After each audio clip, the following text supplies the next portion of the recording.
entrega.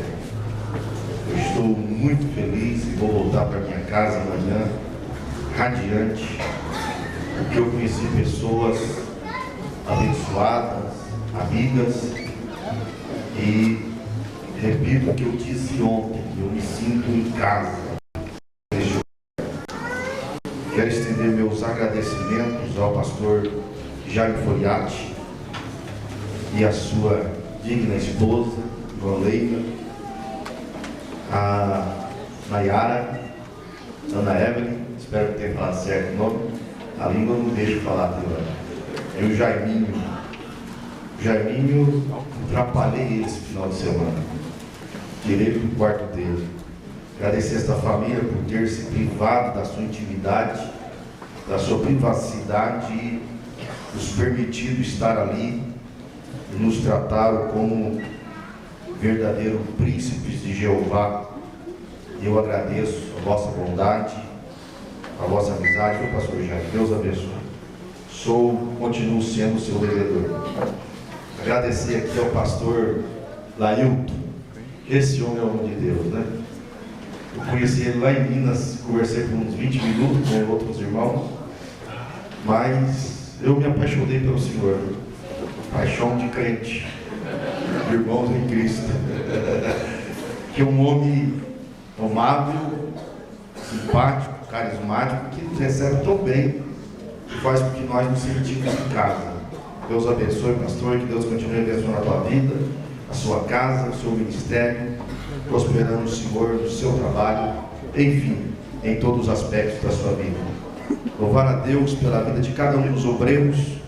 Deus abençoe cada um dos presbíteros, homens que têm o que eles têm de crente, eu tenho de idade, né? Todavia, humildemente nos trataram com respeito, com consideração. Então eu sou devedor de vós outros também. Louvo a Deus, enfim, por tudo que Ele fez em minha vida aqui neste lugar.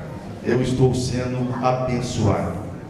Quero louvar a Deus porque eu estou vendo aqui a Luzia, que ontem se entregou, voltou para Cristo. O Márcio está aí? O Marcinho visita. Estou vendo a Jennifer, que ontem, depois que o culto encerrou, procurou o Fábio, e depois vamos lá, oramos, ela aceitando a Cristo como seu Salvador. Estou feliz em Deus aqui. Então ontem o Senhor deu 3 almas, né? Trouxe 2 que estavam desgarrados e uma filha que também estava desgarrada de certa forma, que o Senhor trouxe. Deus abençoe os irmãos. Fábio, Deus te abençoe. Me ajudou ontem vendendo material, a vender hoje também. O homem de Deus. Passei uma tarde muito agradável com esses rapazes e vi que eles são crentes mesmo. E vi que eles respeitam muito o pastor deles. Olha, irmãos, não me respeite, Senhor. Deus abençoe. Amém? Quantos vieram ouvir a palavra de Deus, diga amém. Quem encontrou Ezequiel 37, diga eu venci. Os que não encontraram, diga eu vencerei. Vai vencer em nome de Jesus. Antes de nós lermos Ezequiel 37, eu vou ler aqui Lucas capítulo 15, o versículo de número 24, somente a parte A que diz: porque este meu filho estava morto e Ezequiel 37. Veio sobre mim a mão do Senhor, e o Senhor me levou em espírito e me pôs no meio de um vale que estava cheio de ossos, e me fez andar ao redor deles, e eis que eram muito numerosos sobre a face do vale, e estavam sequíssimos. E me disse: filho do homem, poderá viver estes ossos? E eu disse: Senhor Jeová, tu o sabes. Versículo 11. Então me disse: filho do homem, estes ossos são toda a casa de Israel. Eis que dizem: os nossos ossos se secaram e pereceu a nossa esperança. Nós estamos cortados, ou no hebraísmo, fomos mortos violentamente. Portanto, profetiza e dize-lhes: Assim diz o Senhor Jeová: eis que eu abrirei as vossas sepulturas, e vos farei sair das vossas sepulturas, ó povo meu, e vos trarei a terra de Israel.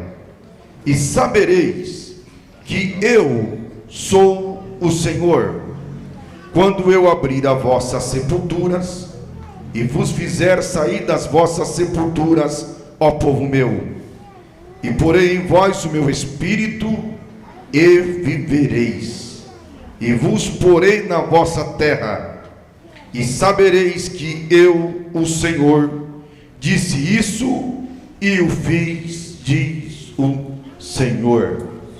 Amém? Antes que eu me esqueça, estava esquecendo, quando terminar o culto, se você puder me abençoar, ali na porta do irmão Fábio vai estar ali o meu material, o livro A Grama Vizinha Não É Mais Verde Que a Minha, e os 2 livretos, As Características de um Obreiro e Aprendendo com a Multiplicação dos Pães. E também eu estava esquecendo disso, foi um prazer conhecer aqui o sobrinho, pastor Jaime, Deus abençoe, é uma honra conhecê-lo. Meus amados irmãos, eu estava orando a Deus, preocupado com o que pregar aqui nesta noite, e falou muito forte ao meu coração o fato de, na parábola do filho pródigo, Jesus dizer que o pai, quando recebeu o filho, disse: o meu filho estava morto e reviveu. É lógico que o pai não está falando fisicamente, o pai está falando espiritualmente, porque a Bíblia nos diz que quando nós vivemos em pecado, nós estamos mortos. Por isso que Paulo diz que antes vós estavam mortos nos vossos pecados, mas Cristo, pelo seu Espírito, nos reviveu. E quando eu pensava sobre isso, porque é uma palavra muito forte, porque se entende que quem morreu, morreu, acabou. Acabou a esperança, acabou a história, não existe mais nada. A morte é o fim de todas as coisas. Por isso que hoje, até dentro do carro, o menino brincou que todo mundo quer ir para o céu, mas ninguém quer morrer para ir para o céu. Ou tem alguém que quer morrer? Ninguém quer morrer. Pastor Mariné Soares, que foi meu pastor presidente, faleceu mês passado. Ele dizia que ele estava no velório de um irmão que havia partido para a glória. Do lado do caixão, uma senhorinha de 90 anos, apoiado na sua netinha. O pastor Marinésio, na eloquência do momento, diz: irmãos, quantos de nós que aqui estamos, que não gostaria de estar no lugar do nosso irmão, que já está com Cristo? Ninguém se manifestou. A menina cutucou a vozinha e disse: levanta a mão, vó. Ela disse: está bestando, menina, levanta a mão você. 90 anos, não era porque ir para o céu, mano. Todos nós queremos ir para o céu, mas ninguém quer morrer, porque a morte é o final dos sonhos, dos projetos, da nossa história. E quando eu pensava sobre isso, eu lembrei-me desse texto.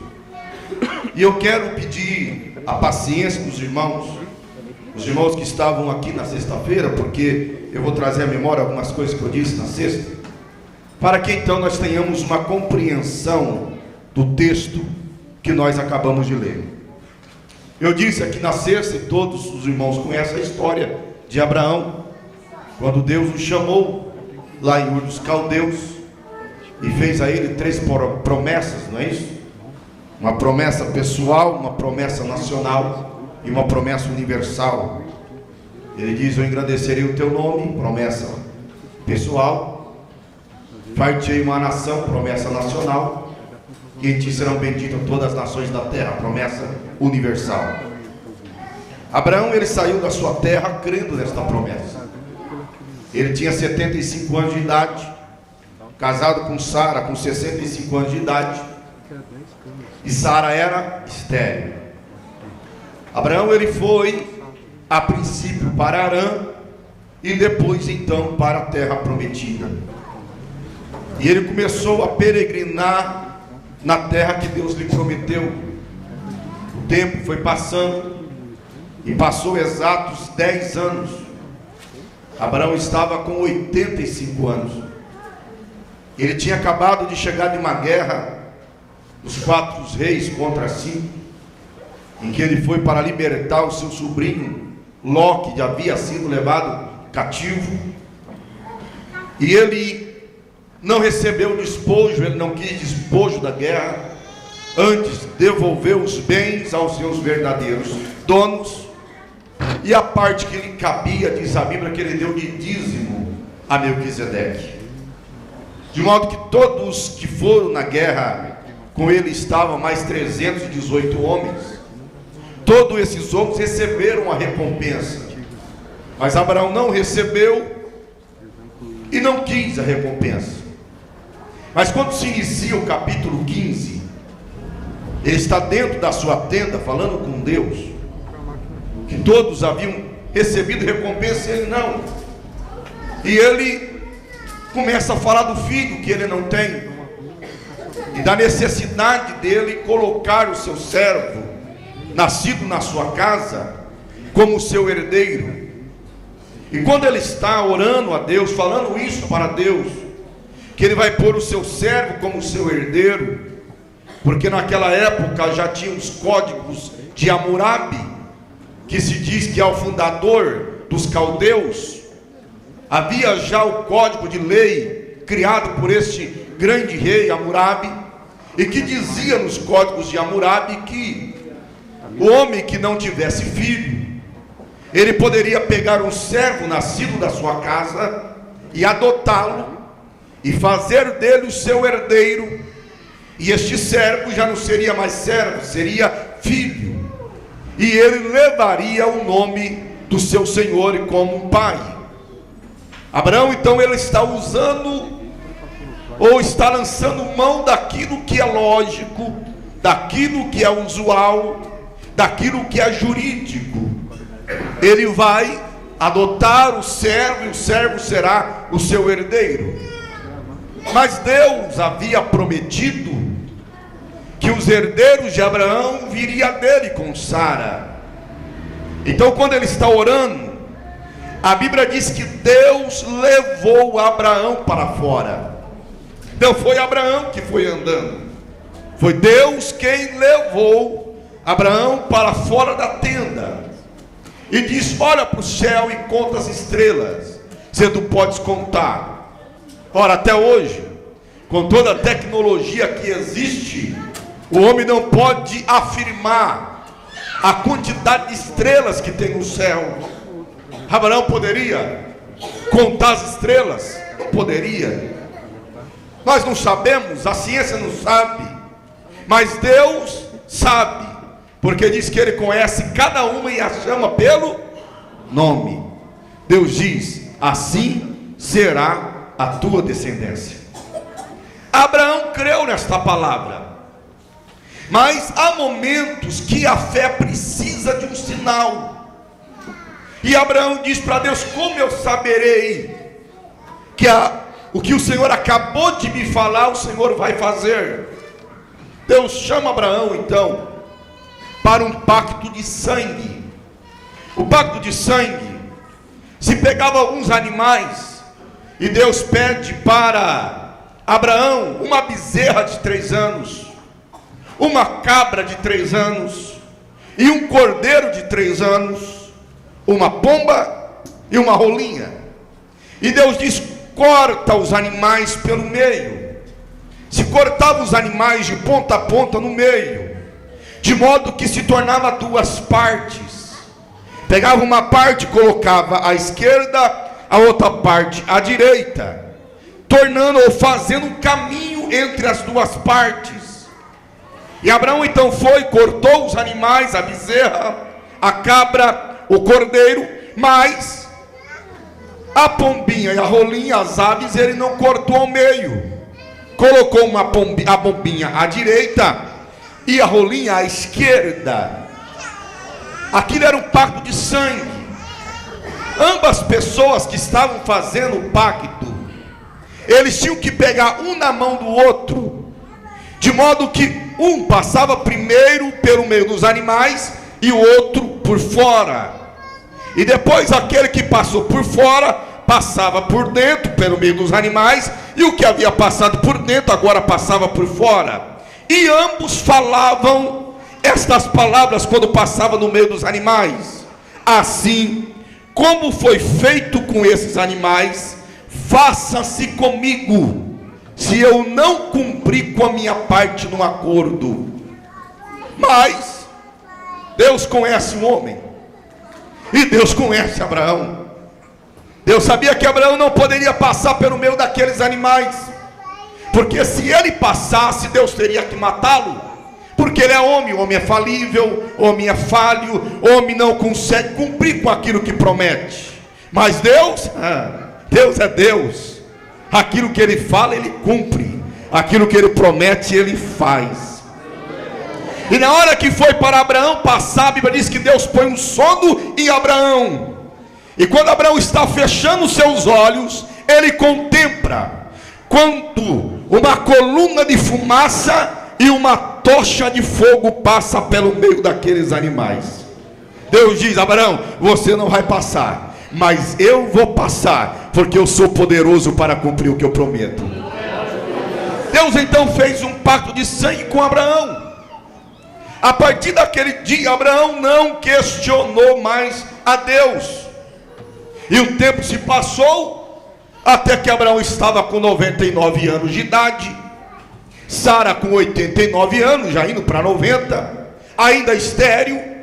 E Deus então envia anjos que diz para Abraão que no tempo determinado da vida, Sara vai conceber e vai dar luz a um filho.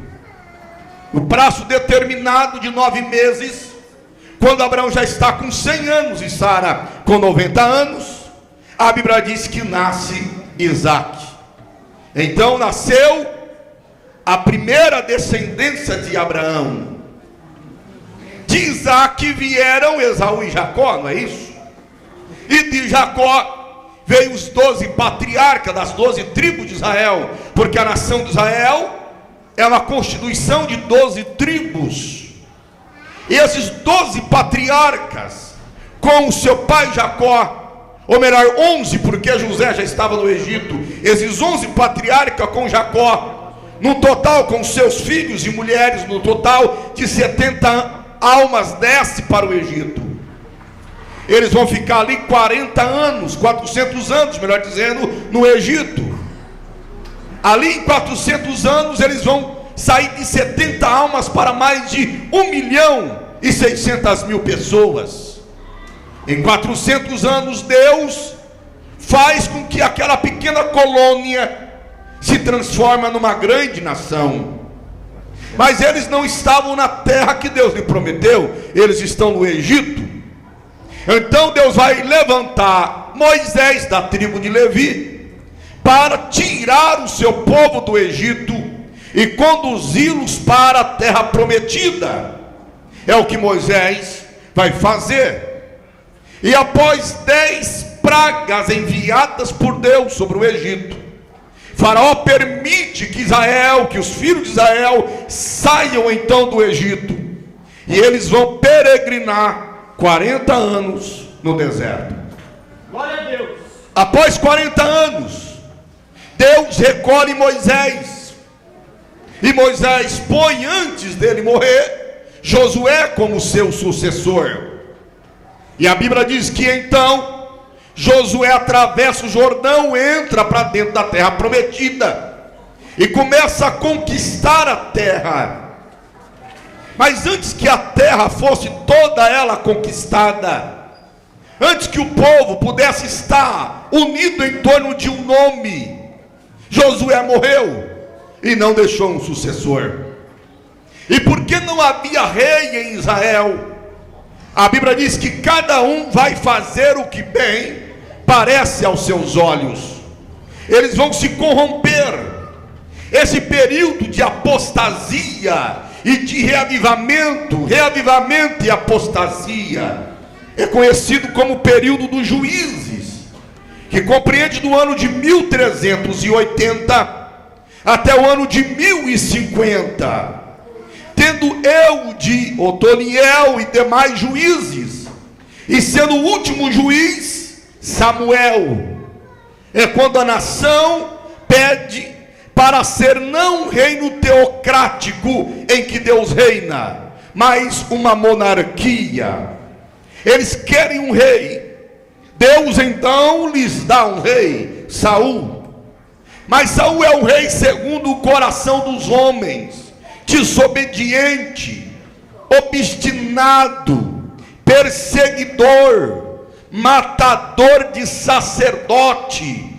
E Deus então tira o reino da casa de Saul e dá esse reino para Davi. E Davi vai reinar do ano de número 1010 até o ano 970 antes de Cristo. Davi é o homem segundo o coração de Deus. Davi é o homem que pensa na grandeza de Deus. É ele que se preocupa em conquistar Jerusalém, que até então não havia sido conquistada.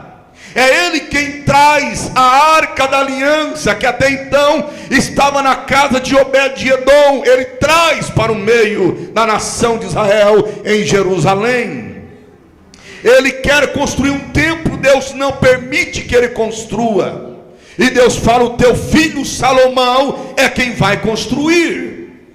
Quando Davi morre no ano 970, Salomão, seu filho, começa a reinar. E no ano de número 959, ele vai inaugurar o templo que ele construiu. Davi havia deixado o projeto e materiais para construir. Ele então leva 11 anos, mas constrói. E no ano de 959, inaugura este templo. Quando ele assume o seu reino, diante das missões que ele tinha a cumprir, ele ora a Deus, ele pede sabedoria a Deus, para que ele saiba entrar e sair diante do povo que ele iria governar. Deus não apenas dá sabedoria para Salomão, Deus dá também riqueza para Salomão. A sabedoria e a riqueza de Salomão percorreu por toda a terra. Vinha pessoas de longe para conhecer a sabedoria de Salomão, porque até o modo de assentar dos seus servos, até o modo de se portar dos seus criados, era algo extraordinário. Mas Salomão, ele se corrompeu, porque se tinha uma coisa que Salomão gostava, era de mulheres. E diz a Bíblia que ele tinha 700 mulheres e 300 concubinas, 1000 mulheres. Mas não era só isso não. O harém de Salomão tinha 30.000 mulheres, porque cada uma dessas mulheres e concubinas que ele tinha direito a 30 donzelas. Agora, cuidar de uma mulher só já é difícil. Imagine sustentar 30.000 mulheres. Salto alto, vestido de seda. E nós estávamos dizendo, né? Nós repetimos terno, mas as irmãs que não vai repetir saia não. O que Salomão fez? Ora, se você é rei, o que você vai fazer para sustentar 30.000 mulheres? Vamos colocar imposto sobre imposto. E ele acarretou o seu povo de imposto. Mas ele começou a transgredir a lei de Deus, a se inclinar diante de Baal. E Deus disse: Salomão, eu vou rasgar o reino por causa da tua desobediência. Quando teu filho começar a reinar, eu rasgo o reino, mas eu vou conservar uma casa fiel a Davi. Não era por fidelidade a Salomão, foi por fidelidade a Davi. Permita-me abrir um parênteses, porque eu sei que não é dia disso, mas eu devo falar porque o Espírito me ordena. Há pessoas que pensam que por causa da sabedoria e do seu dinheiro, ele pode fazer o que bem entende na casa de Deus. Há pessoas que pensam que porque ele prega bem, ele canta bem, ele profetiza, ele ora e Deus cura, ele ora e Deus batiza, ele pode fazer o que quiser, que Deus é obrigado a engolir ele. Ei, Deus não dá cheque em branco para ninguém. Ele levanta, e se nós não formos fiéis, ele nos abate e levanta outro para a glória do seu nome. Porque há pessoas enganadas na igreja. Ele acha que ele pode fazer o que ele quer. Ele pode desobedecer a autoridade pastoral. Ele pode se levantar contra a autoridade pastoral. Ele pode se levantar contra a autoridade dos líderes. Ele pode ir aonde ele quer, fazer o que ele quer, porque ele é o dono do seu nariz. Ei, aqui não tem dono de nariz não, porque nós somos servos de Jeová, escravo dele. Nós fazemos o que ele manda, nós obedecemos a palavra dele. Mas Salomão pensou assim: eu posso fazer o que eu quero. Quando ele pensou isso, Deus foi lá, pá, matou Salomão. Quando seu filho começou a reinar, Roboão, as tribos vieram até Roboão e disseram: Roboão, seu pai colocou um peso muito pesado sobre nós, tira, que nós seremos fiéis a ti. O que é que os anciões falam para Roboão? Fala segundo o coração do povo, que você vai conquistar o povo. Mas o que os jovens diz para Salomão? Fala para eles que o seu dedo mindinho, é mais largo que o lombo do teu pai. Quando ele falou isso, a nação se revoltou. 10 tribos seguiram a Jeroboão, e apenas 2 tribos, a tribo de Judá e Benjamim, ficou fiel à casa de Davi. Então o reino de Israel se dividiu em reino do norte e reino do sul. Reino do norte conhecido como nação de Israel, capital Samaria. Reino do sul conhecida como Judá, capital Jerusalém. O reino do norte, ele existiu até o ano 722, porque o primeiro ato de Jeroboão, e eu não entendo certos líderes, Deus usou o profeta de Jeroboão: tu serás rei, fica fiel que eu vou conservar o reino na tua casa. Mas quando Jeroboão começa a reinar, a primeira coisa que ele faz, com medo de perder o povo, do povo querer matá-lo, quando o povo subir para Jerusalém para cultuar, a primeira coisa que ele faz é fazer 2 bezerros de ouro e colocar um em Betel e outro em Dan, e dizer: vai lá e adora esses bezerros, foi eles que te tiraram do Egito. Ei, se foi Deus que diz que colocou na tua mão, meu querido, não precisa fazer nada, porque ninguém vai tirar da tua mão aquilo que Deus te deu. Se foi você que Deus colocou na cadeira, se foi para você que Deus colocou o dom, e se você é fiel a ele, fica despreocupado, pode levantar quem for, mas do teu lugar ninguém te tira, porque foi Deus quem te confiou. Mas ele não confia em Deus, e por causa do pecado de Jeroboão, que continuou na sua descendência, no ano 722, o reino do norte deixa de existir. A Síria destruiu esse reino. O reino de Judá prevaleceu até o ano 606, quando Judá era vassalo ou protegido do Egito. O Egito dava proteção para Judá. Reinava Jeoaquim. Ele pensava que era o bambambam, que poderia fazer o que ele bem quisesse, porque Faraó protegeria ele. Ele escraviza o seu povo. Se você ler o livro de Abacuque fala que havia violência, havia uma justiça parcial que defendia o rico e condenava o pobre. Se você ler o livro do profeta Jeremias, capítulo 20, 21, 22, 23, 24, 25, Jeremias vai falar da impiedade de Jeoaquim. E por causa disso Deus levanta os caldeus, que vem contra primeiro Faraó e derrota Faraó na batalha conhecida como Batalha de Carquemis ou Carquemes. Ele vem, destrói Faraó e vem contra Jerusalém.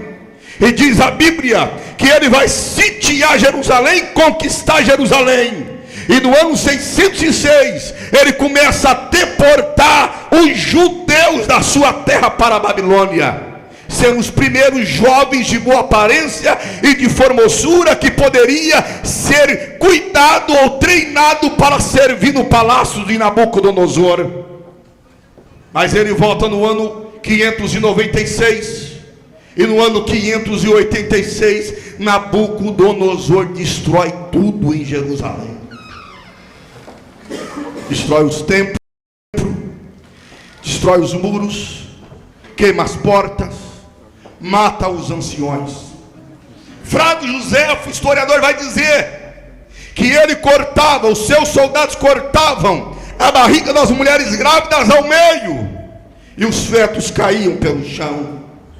Eles pegavam os velhos anciões que eram respeitados em Jerusalém e jogavam contra a parede, matando e destruindo, e levando cativo aqueles que eles queriam. Desta forma, o reino de Judá deixa de existir, e o povo judeu está vivendo em Babilônia.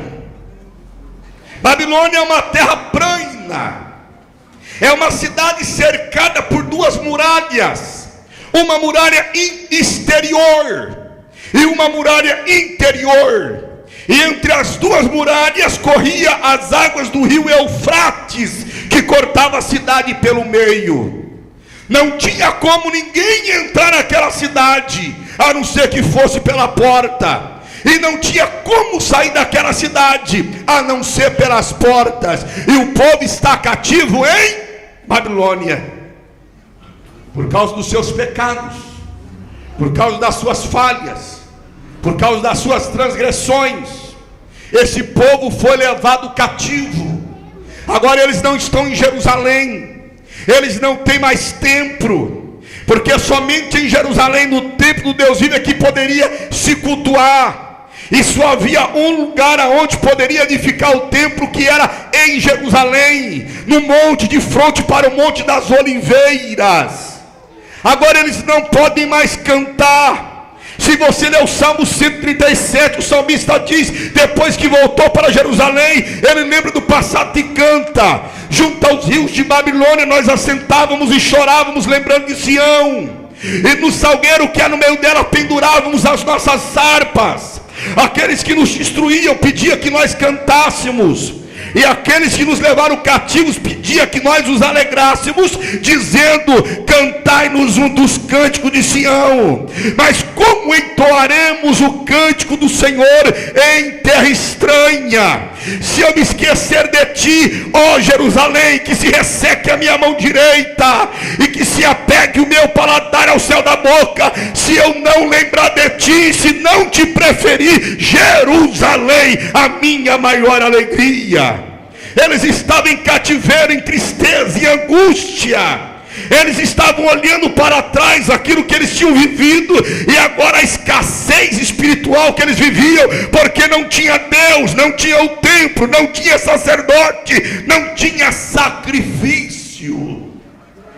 Eles estão lá, eles começam a olhar, eles estão dizendo: acabou a esperança, não tem mais esperança para nós. Quando nós podíamos louvar, nós louvamos. Quando nós podíamos servir a Ele, nós abandonamos a Ele. E agora nós estamos aqui sem esperança. Os nossos ossos estão secos. Secos. Não tem mais vigor. Não temos mais força para caminhar. Não temos mais força para cantar. Não temos mais força para nos libertar do jugo babilônico. E nós estamos olhando para frente, estamos cortados, estamos sem futuro. Nós não temos futuro.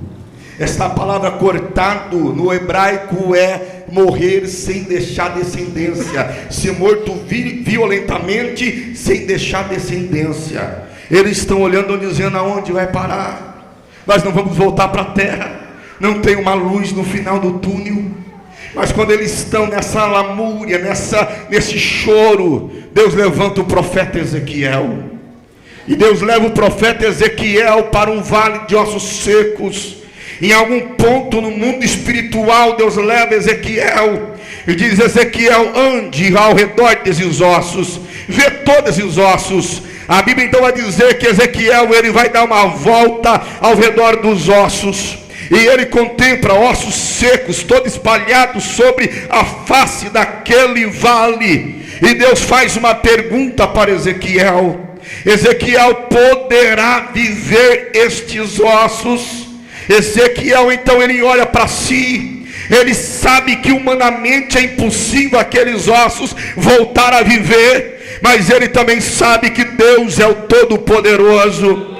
Ele diz: Senhor, tu o sabes. Então Deus manda ele profetizar para aquele vale de ossos secos, para que cada osso venha e se reúne ao seu osso de destino. E então vai vir o nervo, vai vir a carne, vai vir a pele. E depois ele vai profetizar, e o Espírito vai assoprar, e aqueles ossos que antes estavam secos, agora põem-se em pé como um exército vivo pelo poder de Deus. É então que Deus olha para o profeta e diz: Ezequiel, estes ossos que você viu é toda a casa de Israel. Eles estão dizendo que os seus ossos secaram. Eles estão dizendo que pereceu a esperança, que eles estão cortados e que não tem como eles sair dessa sepultura.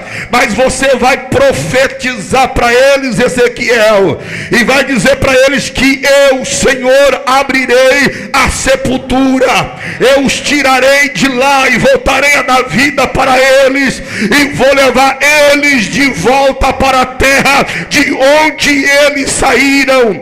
E quando eles chegarem lá na terra, eles saberão que fui eu, o Senhor, que disse, e fui eu, o Senhor, quem falou. Eu venho aqui nesta noite como profeta de Deus para profetizar isto sobre a tua vida.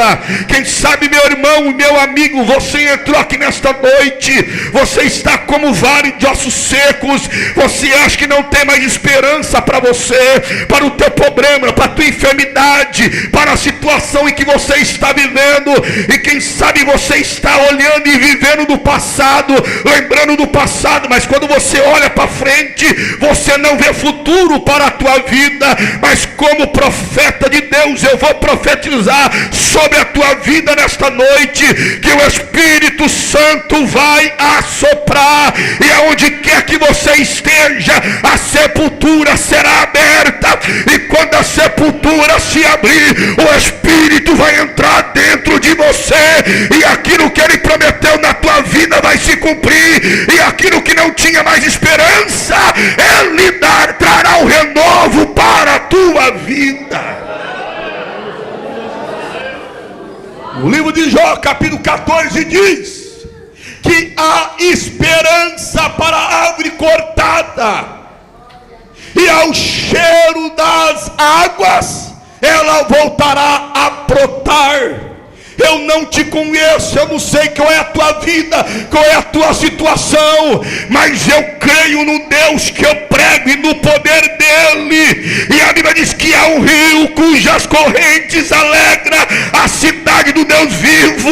E diz Ezequiel que este rio sai do trono de Deus, e por onde esse rio passa, as feridas são curadas. Aonde tem morte, a morte vai embora e a vida chega a ele.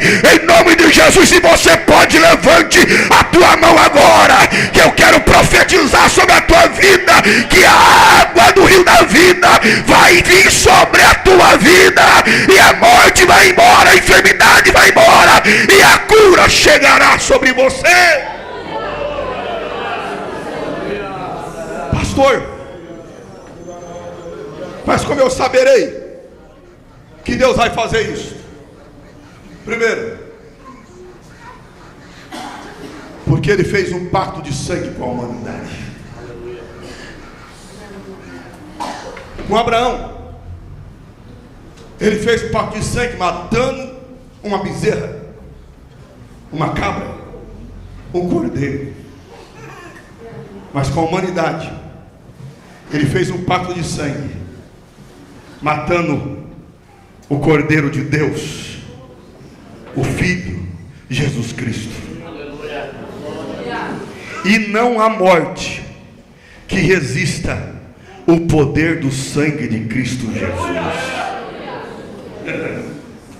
Pode haver morte até chegar o sangue. Quando o sangue chega, a morte tem que ir embora. É por isso que quando Cristo está lá na cruz, e o seu sangue vai ser derramado a última gota, e ele vai dizer: está consumado. A Bíblia diz que o sol vai se esconder, há um eclipse, a terra vai tremer. E diz o autor sagrado que sepulturas foram abertas, e os santos ressuscitaram e entraram na cidade santa. Nenhuma sepultura aguenta o poder do sangue de Jesus Cristo. A tua sepultura pode estar lacrada, pode estar velada, pode estar guardada, mas quando pinga apenas uma gota do sangue de Cristo Jesus, a morte tem que ir embora. Quem estiver vigiando tem que fugir ou vai desmaiar, mas a vida chega onde tem sangue. É por isso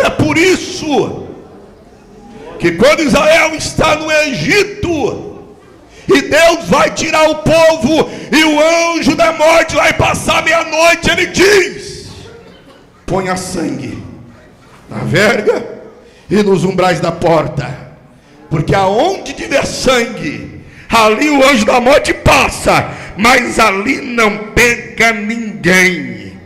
É por isso que quando a muralha de Jericó vai cair, o espia diz para Raabe: põe um fio de escarlate na tua janela, toda a muralha vai vir por terra, mas na tua casa, se tiver um fio de escarlate, a casa não vai cair, porque aonde tem sangue não tem morte, e aonde tem sangue a casa não cai. A casa da direita cai, a casa da esquerda cai, a casa da frente cai, a casa de trás cai, mas se tem sangue na tua casa, a morte não vai se apoderar do teu filho, a morte não vai se apoderar da tua mulher, a morte não vai se apoderar do teu marido, a morte não vai se apoderar da tua descendência, porque precioso e poderoso é o sangue de Cristo Jesus.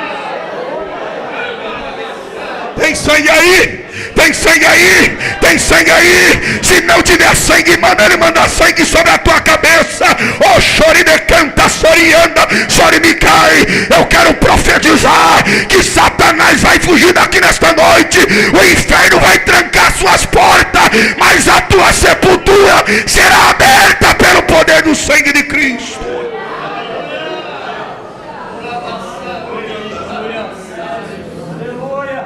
O sangue é a garantia da tua vitória.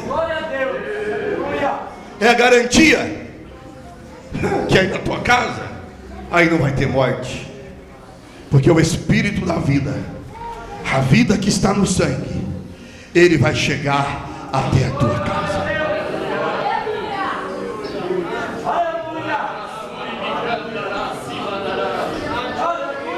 O povo estava dentro de sepultura, mas Deus lembrou do sangue que derramou na terra quando ele fez um pacto com Abraão.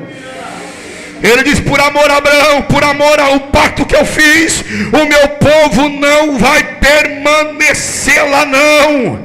É por isso que o profeta Jeremias profetiza: apenas 70 anos, há um braço determinado para você estar dentro da sepultura, há um braço determinado. Ei, não vai passar um dia, não vai passar uma hora. Deus estabeleceu um tempo sobre a minha vida e sobre a tua vida, e no tempo que ele determinou, a sepultura será aberta e você voltará para o meio do povo de Deus. Você novamente, bailando novamente, mas você voltará para a terra que Deus lhe deu. Quantos creem nisso, diga amém. Eu não gosto de fazer isso, mas cutuca o teu irmão que está ao teu lado. Pergunta a ele aí: tem sangue? Pergunta para ele, por favor. Diz assim: tem sangue aí? Tem sangue?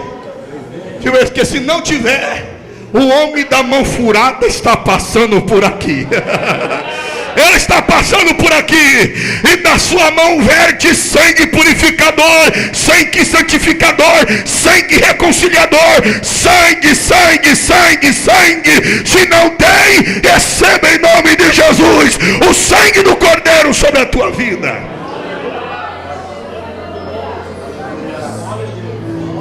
Sabe por quê? A tua sepultura vai abrir. Segundo,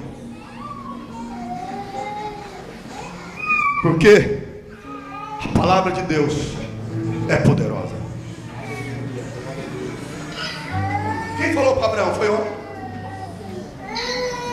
Foi Deus. Quem prometeu para você? Foi o pastor? Foi o Jaime? Foi apenas um profeta? Ou quem te chamou foi Deus? Foi através da palavra dele. A palavra que Paulo diz que é regeneradora. Foi esta palavra? Se foi esta palavra, meu irmão, nenhuma sepultura pode barrar o poder desta palavra. Porque diz escritor aos Hebreus que esta palavra é mais afiada do que a espada de 2 gumes, pois ela penetra lá na divisão da alma e do espírito, aonde o homem não pode entrar, aonde o homem não enxerga. Deus entra lá pela sua palavra. Diz que essa palavra é martelo que esmiuça a penha. Não há coração duro que resista o poder desta palavra. E diz ainda ela, dando testemunho dela mesma, que ela é fogo que consome a palha. É por isso que o teu coração está ardendo aí nesta noite, porque o fogo já está queimando, o fogo da palavra. A Bíblia diz que esta palavra é luz, ela ilumina, e ela é lâmpada para os nossos pés, para nos guiar. A Bíblia diz que ela é espelho, que o varão olha para ela e vê os seus pecados. Mas a Bíblia diz também que ela é água para limpar, ela lava, e que ela é pão para alimentar. Então não existe sepultura e não há morto que resista o poder desta palavra, meu irmão. Homem resiste à sabedoria do homem, homem resiste à história de carochinha de homem resiste à história mentirosa de homem, mas a palavra de Deus não há homem que resiste. Até Satanás teve que fugir quando Jesus diz: está escrito. E se está escrito, esta palavra tem poder.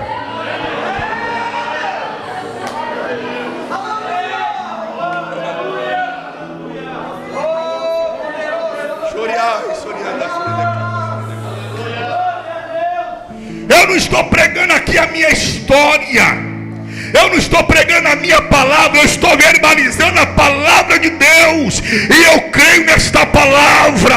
Eu creio que esta palavra é suficiente para curar, para salvar, para batizar, para transformar. Eu creio nesta palavra.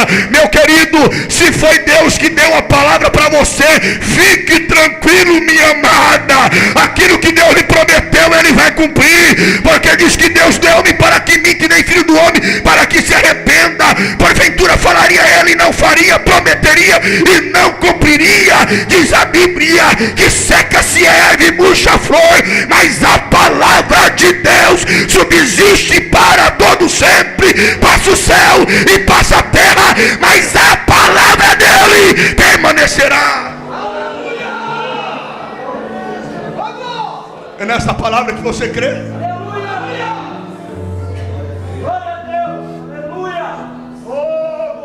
Então por que você não deixa essa palavra entrar no teu coração nesta noite? Permita que esta palavra entre aí na divisão da alma e do espírito. Permita que o Espírito Santo, pela palavra dele, comece a apontar para você aquilo que você perdeu, o pecado que você cometeu, mas a salvação que ele tem para dar para você, meu querido. Permita nesta noite que a palavra dele abra a tua sepultura e traga vida para você nesta noite.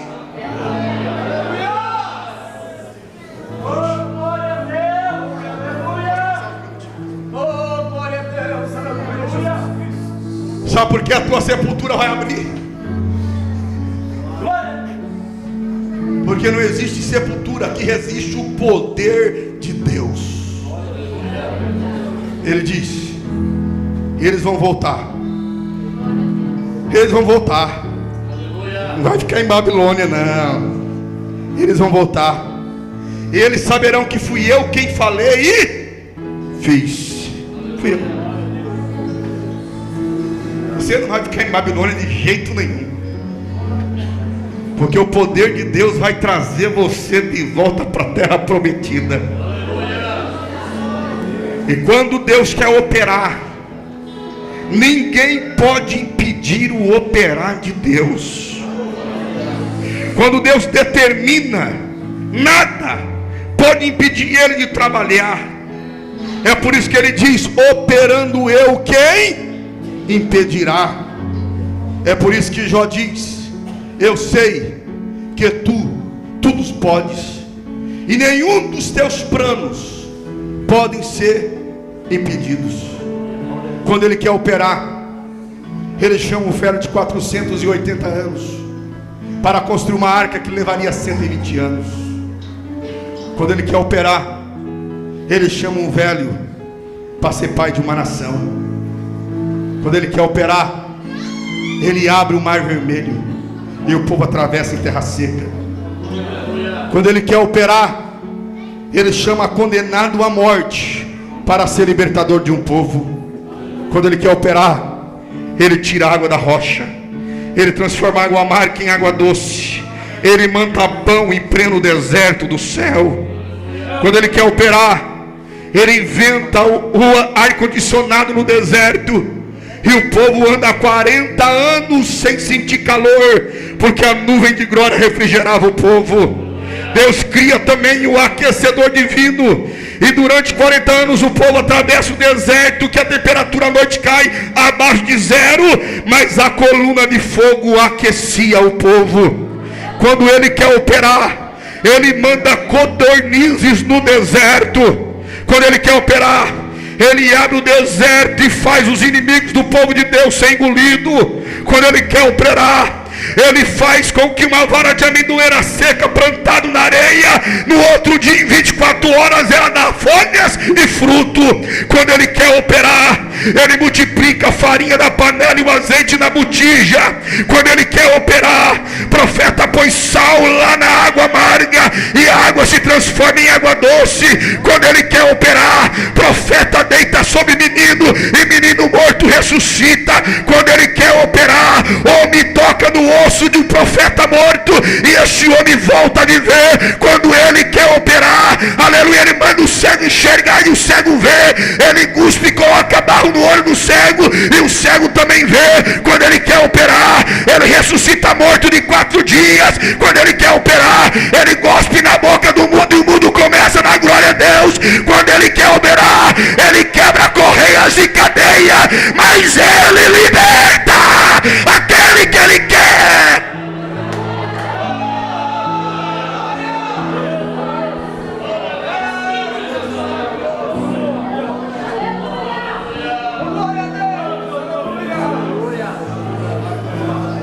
Pega a tua Bíblia. Pega a tua Bíblia, por favor. Eu vou mostrar para você quem você é. Estica a tua mão assim com a tua Bíblia, por favor. Todos os irmãos, pega a tua Bíblia. Estica a tua mão. Quem trouxe? Aponta o seu nariz assim, ó. Respira. Respira normal, como você está respirando. Respira. Encheu a folha da tua Bíblia? Então traz assim. Respira. Mexeu a folha da tua Bíblia? Não? Então traz mais perto do seu nariz. Respira. Mexeu a folha da tua Bíblia? Isso é você. O teu respiro não mexe a folha da tua Bíblia. Mas a Bíblia diz que quando o povo está diante do Mar Vermelho, lá no capítulo 15 do Êxodo, diz que ele respirou no céu e o Mar Vermelho se abriu aqui na terra. O sopro do teu nariz que não mexeu nessa folha de Bíblia, Deus assoprou lá do céu, o Mar Vermelho se abriu e a terra secou. Você acha que este Deus não tem poder para abrir esta sepultura e transmitir vida para você, meu amado? Você acha que Ele não pode curar essa tua enfermidade? Você acha que Ele não pode curar, resolver esse teu problema, abrir esta porta que você está precisando?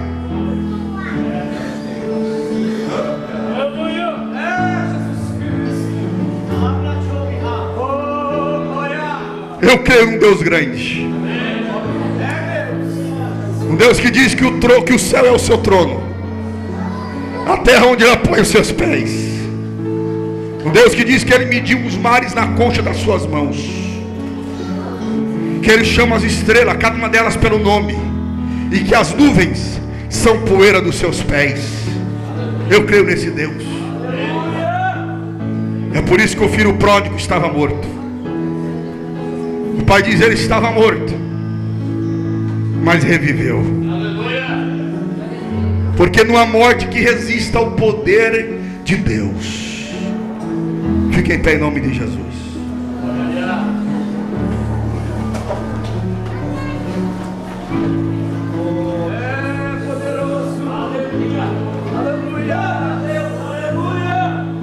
Olha para mim. Olha para esse baixinho, feio e gordo aqui. Levei sorte de casar, meu irmão. Então se você é feio, não perca esperança não, você também pode casar. Eu amo a história de Jesus.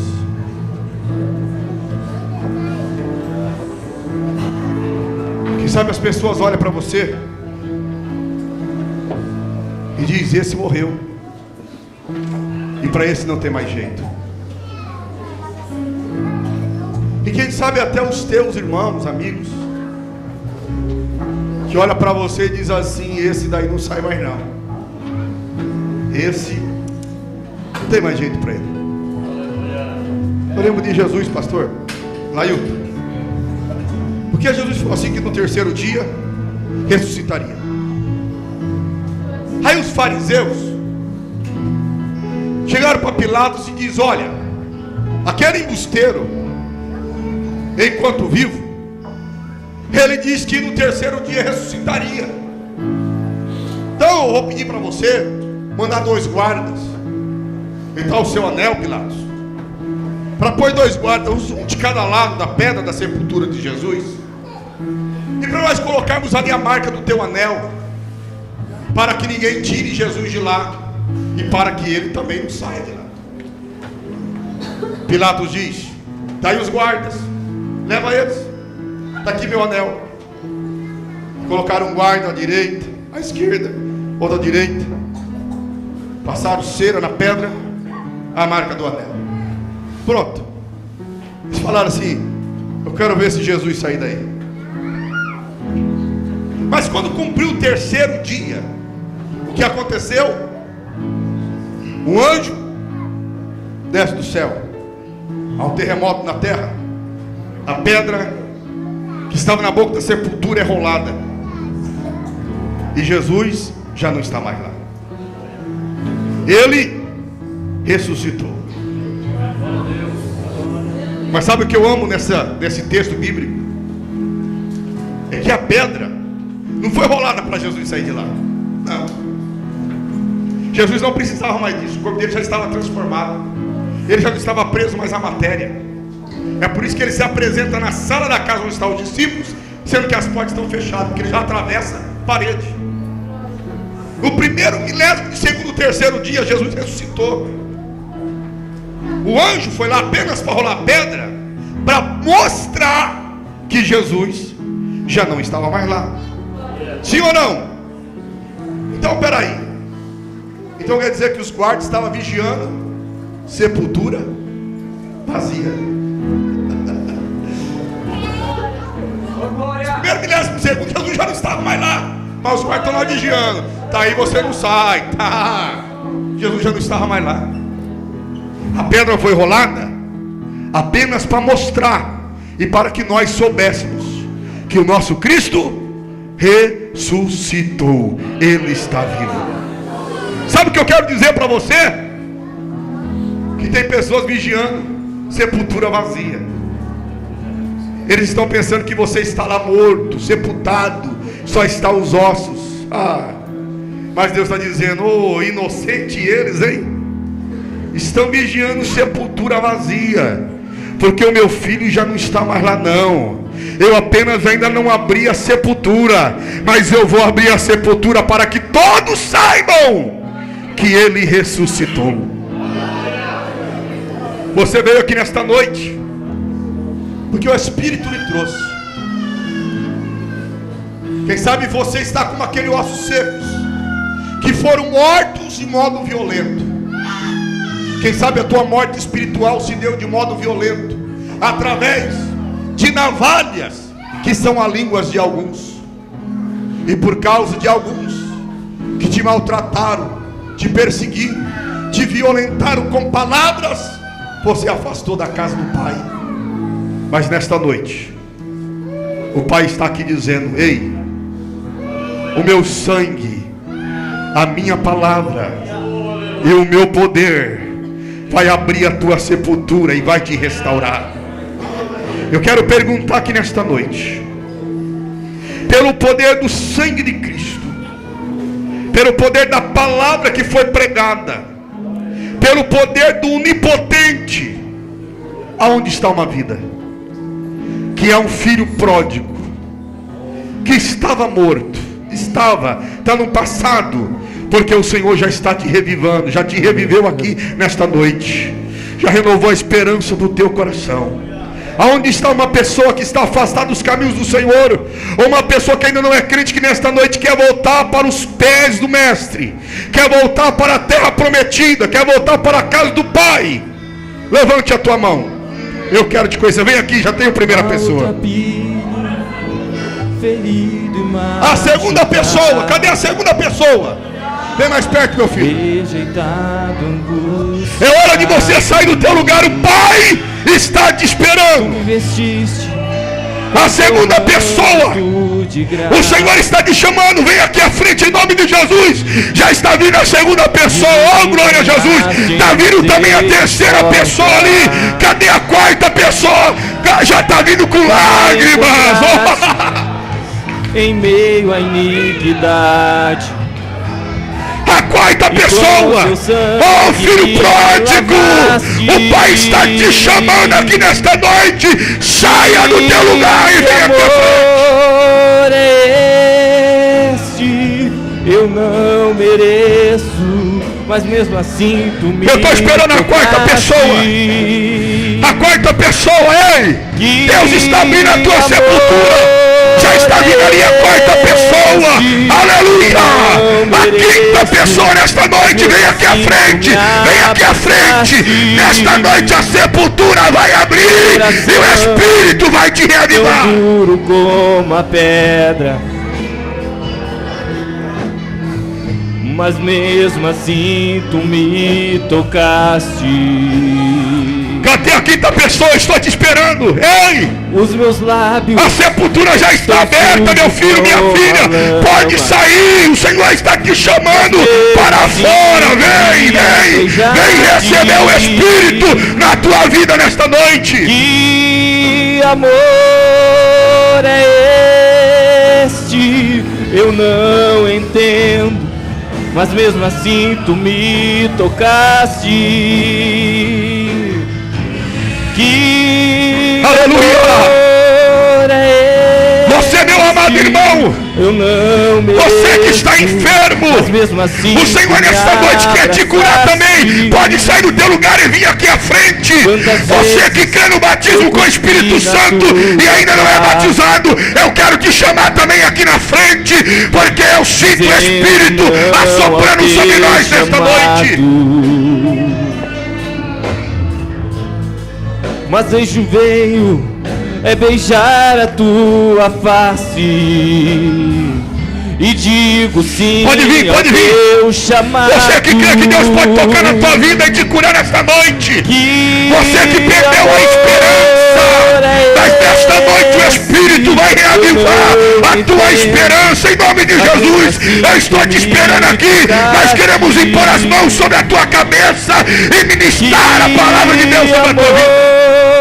É este, eu não mereço, mas mesmo assim tu me abraçaste. Vai cantar, pode cantar.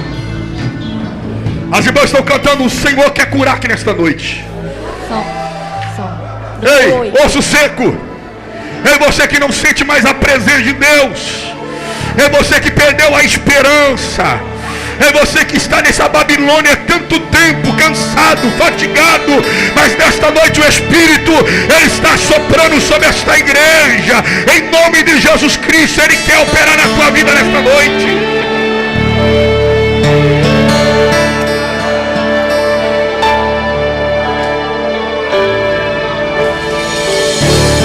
O Espírito Santo está me dizendo que tem pessoas que nesta noite, que Ele vai curar, que Ele quer curar.